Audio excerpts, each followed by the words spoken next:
नमस्कार, नवभारत टाइम्स में आपका स्वागत है। तो आज हम शुरुआत कुछ सवालों से करते हैं और आप भी सुनिए ये सवाल हैं क्या। क्या भारतीय जनता पार्टी लोकसभा की कार्यवाही अपने हिसाब से चलाना चाहती है? हिंडनबर्ग रिसर्च रिपोर्ट के बाद जिस तरह की गर्मी सदन में दिखी, उसे देखते हुए अगर कांग्रेस का डिप्टी स्पीकर होता तो क्या होता? क्या भाजपा को इस तरह की आशंका खाई जा रही है या सता रही है? राहुल गांधी के भाषण के कुछ हिस्से कार्यवाही से हटा दिए गए। अगर उस समय चेयर पर कोई और होता या यूं कहिए कांग्रेस का डिप्टी स्पीकर होता तो क्या ऐसा फैसला नहीं होता? ये सिर्फ सवाल हैं जो सिर्फ मेरे नहीं हैं, क्योंकि ये सवाल सुप्रीम कोर्ट में भी जा चुका है, ये मुद्दा जा चुका है। सुप्रीम कोर्ट मोदी सरकार से इस मसले पर खफा है, पर इस बार मामला अलग है, कॉलेजियम सिस्टम पर तनातनी से बिल्कुल अलग। दरअसल बतौर प्रधानमंत्री नरेंद्र मोदी 4 साल का कार्यकाल पूरा करने वाले हैं। मतलब नई लोकसभा के गठन में 1 साल से कुछ ही ज्यादा का समय बचा है, लेकिन अभी तक मोदी सरकार लोकसभा का डिप्टी स्पीकर नहीं बना पाई। ऐसी पार्टी जो 30 साल बाद पूर्ण बहुमत से 2014 में सत्ता में आई, जिसे दूसरी बार 2019 में प्रचंड बहुमत मिला, उसे किस बात का डर है?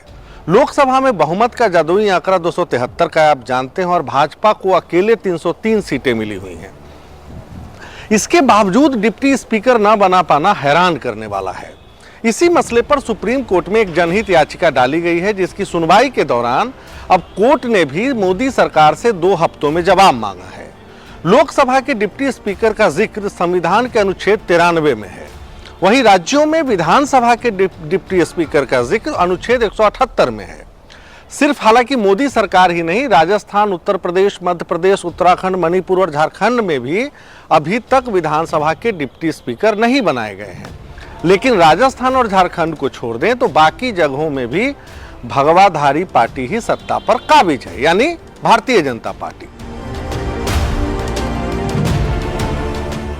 अब याद कीजिए पीवी नरसिंह राव को, जो 1991 में प्रधानमंत्री बने। ये 10वीं लोकसभा थी।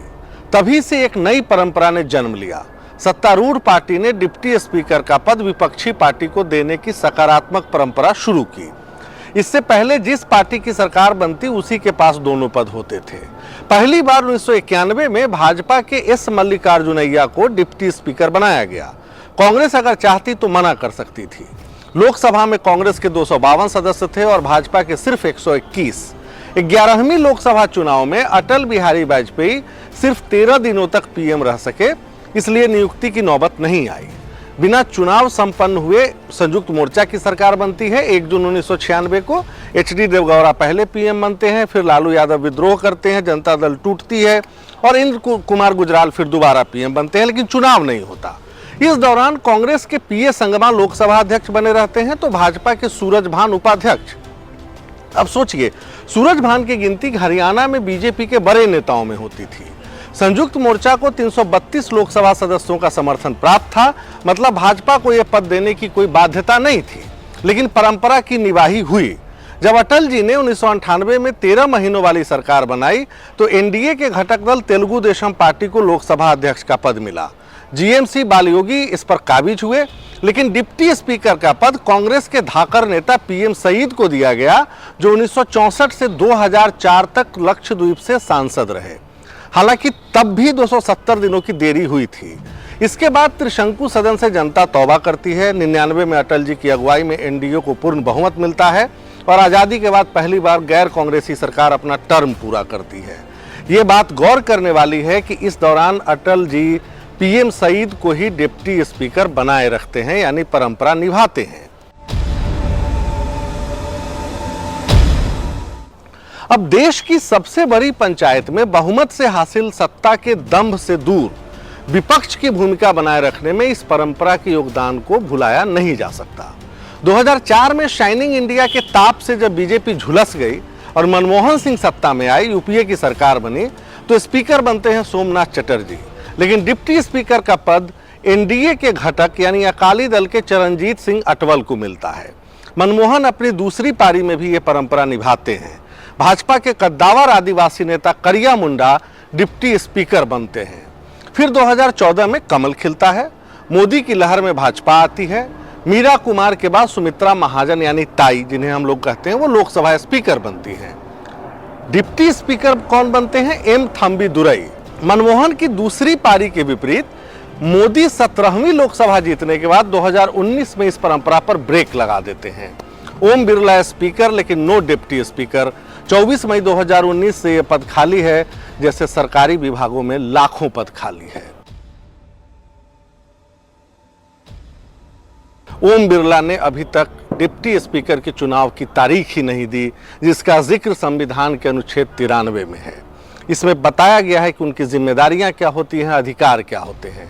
इसको हम 10 पॉइंट में आसानी से आपको समझाते हैं। नंबर 1, अध्यक्ष के चुनाव के ठीक बाद डिप्टी स्पीकर का चयन लोकसभा सदस्य करते हैं। नंबर 2, डिप्टी स्पीकर के चुनाव की तारीख स्पीकर तय करते हैं। यहां यह जानना जरूरी है कि स्पीकर के चुनाव की तारीख राष्ट्रपति तय करते हैं, लेकिन डिप्टी स्पीकर के चुनाव का ऐलान ओम बिरला कर सकते हैं। नंबर 3, स्पीकर और डिप्टी स्पीकर पद की शुरुआत 1919 में गवर्नमेंट ऑफ इंडिया एक्ट के तहत हुई थी। नंबर 4, स्पीकर का चुनाव नई लोकसभा की बैठक के तीसरे दिन होता है। आमतौर पर पहले 2 दिनों तक शपथ की प्रक्रिया चलती है। डिप्टी स्पीकर का चुनाव आमतौर पर अगले सत्र में होने की परंपरा रही है, हालांकि इसकी कोई वैधानिक अनिवार्यता नहीं है। अगले सत्र से ज्यादा की देरी नहीं होती है आमतौर पर, जो मौजूदा हालात में दिखाई दे रही है मोदी सरकार में। नंबर 6, लोकसभा डिप्टी स्पीकर का चुनाव procedure and conduct of business rule number 8 के तहत होता है, जो लोकसभा जिससे कंडक्ट होती है। नंबर 7, एक बार चुने जाने के बाद लोकसभा की अवधि खत्म होने तक डिप्टी स्पीकर पद पर बने रहते हैं। नंबर 8, संविधान के अनुच्छेद 95 के मुताबिक स्पीकर का पद खाली रहने पर सारे अधिकार डिप्टी स्पीकर के पास आ जाते हैं। नंबर 9, स्पीकर की गैर मौजूदगी में भी वो सारी ताकतें डिप्टी स्पीकर को ट्रांसफर हो जाती है। और नंबर 10, स्पीकर की अनुपस्थिति में ज्वाइंट सेशन की अध्यक्षता डिप्टी स्पीकर करते हैं।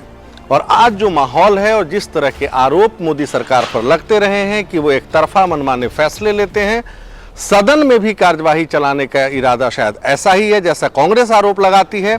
ऐसे में डिप्टी स्पीकर पद पर किसी का न होना एक बड़ा सवाल तो पैदा करता है।